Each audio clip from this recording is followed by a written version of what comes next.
hot off the press, Agent 365 is now publicly available. It's in general availability, which means it's safe for production as of the 1st of this month. But Microsoft also added some brand new features, which I'm going to cover in this video. So let's get into it.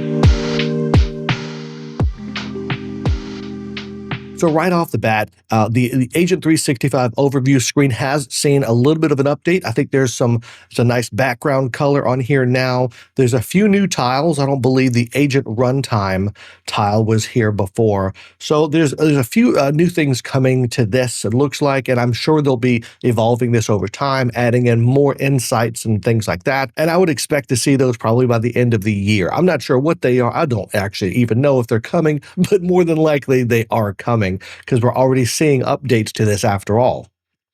Now, the first real big feature is going to be under the All Agents tab, and it's easy to miss because it's over here on the right-hand side. It's called Registry Sync. What this does is it allows you to synchronize the agents from other platforms into Agent 365, so you have a single list of agents across all of your clouds. It's a really, really cool feature, and you can get started. Well, you can learn more, obviously, but you can get started right here. And I don't have any registry, any other agent registries, because I'm not using the other cloud providers, but you can connect to that particular platform. It currently supports Amazon Bedrock and Google Vertex AI. There will be more support for other platforms coming at some point. That was disclosed by Microsoft. So, but you'll connect in your platform. You could select the region, and you'll specify your API credentials so that it can go out and reach out to that other cloud provider, get the list of agents, and then bring them into Agent 365's registry. So, really, really neat feature. I think that the agent registry is one of the coolest things, because you've got one view to see all of the agents no matter where they're at, because all of the agent types, they're kind of scattered all throughout M365 and even Azure. SharePoint agents are stored in SharePoint. Agent Builder, I think, is in Cosmos DB. Of course, Copilot Studios and Power Platform. They're kind of scattered, and finding all of this stuff was always kind of a challenge, because you had to review several different screens to get a comprehensive view. So really neat to see this registry sync feature for the agent registry. Now, the next feature I want to talk about is this one. It is the Shadow AI section. It's currently in a preview state. As you can tell, what this is designed to do is find Shadow AI applications in your enterprise. OpenClaw is already here. It was just already turned on by default, but you can see that there's other ones coming, including Claude Code CLI, Olama Desktop. So when you've got those power users who are either they don't have a Copilot license or they just prefer their own tools, this is how you're going to be able to detect that type of behavior so that you could react to it, keeping your data completely secure. Next up is going to be in settings, and you'll see a new option here for agent management rules. Now, this is when you really start to see a lot of the value for how Agent 365 is positioned. You'll be able to reassign ownerless agents created with Agent Builder to the employee's manager, so it can automatically reassign that, which is really neat. It's odd that it's Agent Builder and not. Well, SharePoint agents don't technically need one, but it's probably still good to have. But it's less of an issue, because anyone who has rights to configure or edit that one file, the agent file in SharePoint, can just take over ownership. It's a little bit more of a seamless thing than Copilot or than Agent Builder, but it is good. I'm sure this will be coming to Copilot Studio, because that's the real challenge. If you've tried to transfer ownership of a Copilot Studio agent, it really is not that easy. So I'm sure it'll come to Copilot Studio, but right now we've got it for Agent Builder. So we've got these rules that you can just run and transfer ownership as needed. And then there's another one for installing Microsoft agents. So this can be researcher and analyst and some of those other first party agents by Microsoft that can provide a lot of value that users may not even know about. Those are really nice things to be able to push out to squeeze every last dime of value out of those expensive Copilot licenses. So there's only two rules right now that are available, but you see here, yeah, you see here all these first party agents. And so it's a quick way to kind of deploy out a lot of that stuff. But you get two rules in here, and I'm expecting a lot more to come as customers request different features and Microsoft realizes, or the product groups create those requests, and Microsoft realizes, hey, this is a lot of value. This is really good to deliver out to customers to help them try and automate things a lot more when it comes to agent management within the organization. We'll get right back to the video, but real quick, Copilot is really great for working with your data, but how are you protecting that data? If you don't have a backup and recovery strategy, here's your wake-up call. Think your cloud data is safe just because it's in Microsoft 365 or Google Workspace? Think again. Accidental deletions, ransomware, and compliance gaps can still put your business at risk. AFI is a next-gen backup and recovery platform built for modern cloud environments, including Microsoft 365, Google Workspace, Azure, AWS, and Kubernetes. It offers full fidelity restores, encrypted full-text search, version history, and even self-service recovery, so users can get back data without waiting on IT. And when ransomware hits, AFI detects it early and automatically backs up your data before damage is done. Over 10,000 organizations trust AFI to protect their cloud data. If you care about uptime, compliance, and peace of mind, it's time to back up smarter with AFI. Now, another thing that it's not new, but it did get some rewording done. They updated how they described this one feature because it was incredibly confusing if you really didn't dig into the documentation of how the stuff works. For that, you're going to go into the templates area. This is where you'll be defining agent templates. So it essentially applies rules for how these agents are going to work. And before it was called, had some wording along the lines of non-allowing instances and allowing instances, and it really wasn't that easy to understand until you dug into the developer documentation and saw how agent instancing and agent blueprints and the AI teammates really worked. And then just recently, I believe when the Agent 365 went GA or general availability, they updated the wording. So now it's the default agent template for all agents except AI teammates. This is the non-allowing instances where you'll have one agent and whoever has access to it, they just use that one copy. Then the other one is the default agent template for AI teammates. This is the new wording that Microsoft uses for agent instances and all that. They're pitching it from the business perspective. It's an AI teammate. So this is the scenario where you'll deploy a pro code agent, because that's the only option that supports this advanced level of agent functionality. But you'll deploy this agent blueprint, and users can get access to that, but the only thing they're allowed to do is create a copy of that. Then they have their own copy of the agent. It still runs a single instance in the back end, but they have their own copy. They can name it what they want. And it works just like an AI teammate at that point.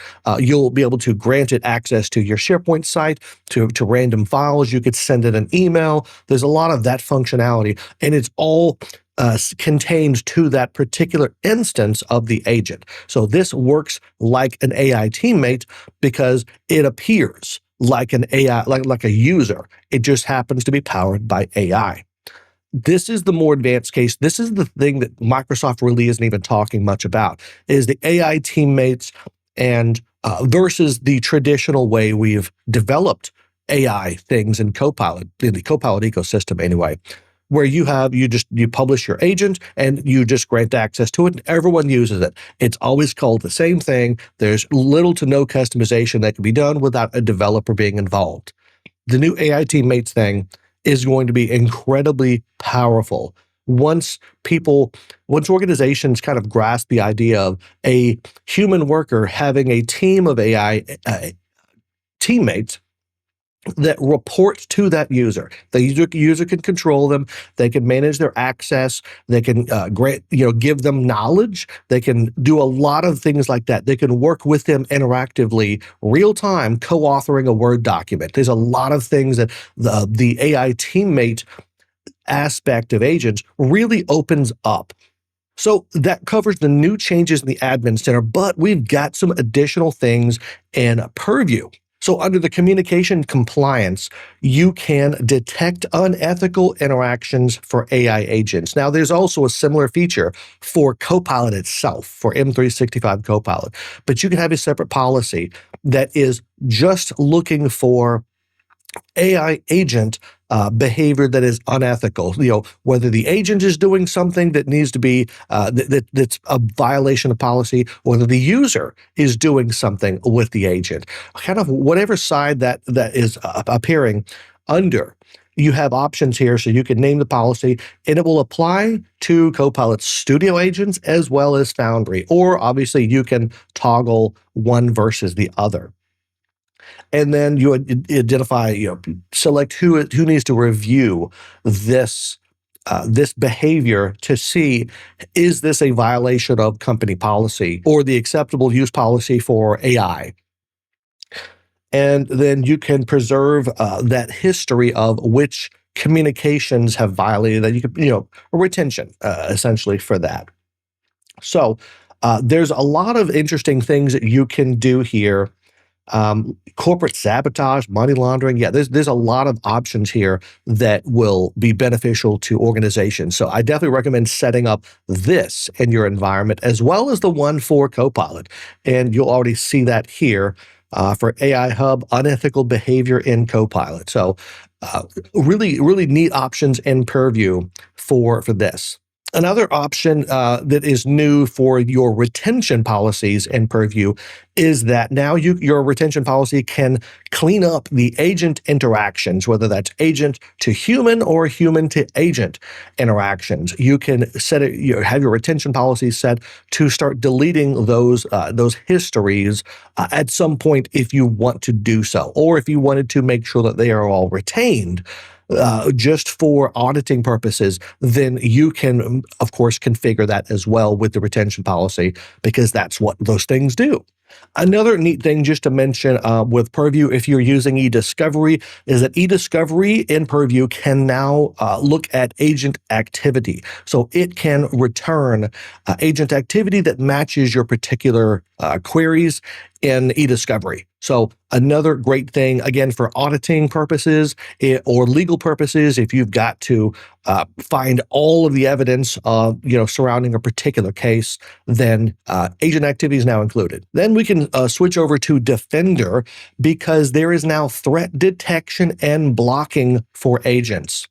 So what this really means is that Defender can detect, block, and investigate agent threats at runtime. So live behavior, it can detect things and block it. So for an example, if an agent is all of a sudden, let's say an agent has access to an email MCP server. So it's able to send out email.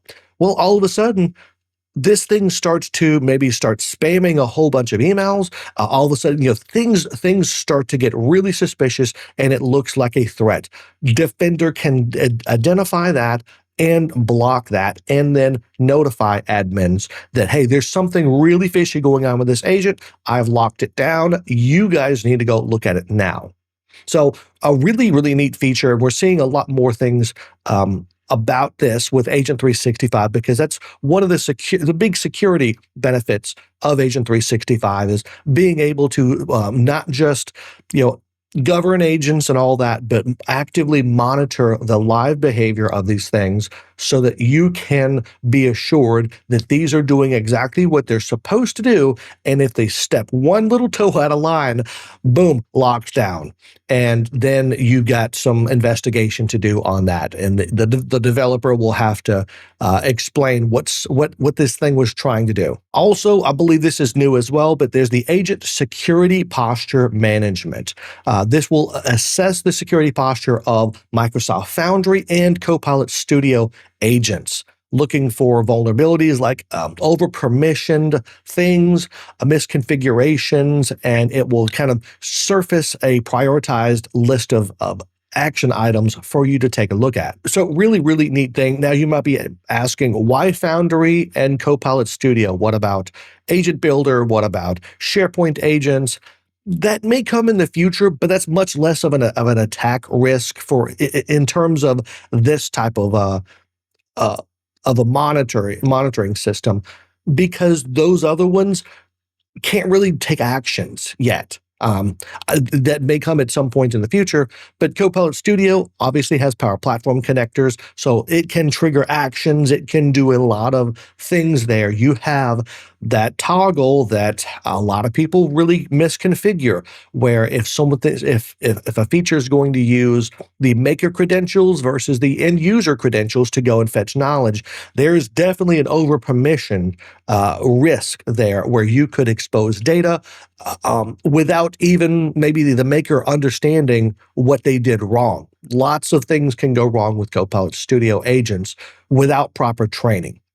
Foundry, obviously more pro developers, although you can have a little bit of a tie-in with Copilot Studio. But the point is, there's a lot more things, there's a lot more capabilities with Foundry, with Copilot Studio, with things other than those lightweight declarative agents. There's a lot more that can happen, and therefore the risk level goes up along with that. Now, there's going to be a ton more features coming to Agent 365, and if you're still trying to catch up to what this thing is actually there to solve, what business need does this thing solve? Because it's yet another thing to pop up in our dashboards. It's another thing Microsoft's talking about. And of course, it's another thing Microsoft will charge a license for. Then you need to kind of catch up to what Agent 365 is, what it's trying to solve, where this thing is headed. And if you want to get all that breakdown real quick, just click or tap the screen, and I'll see you over there.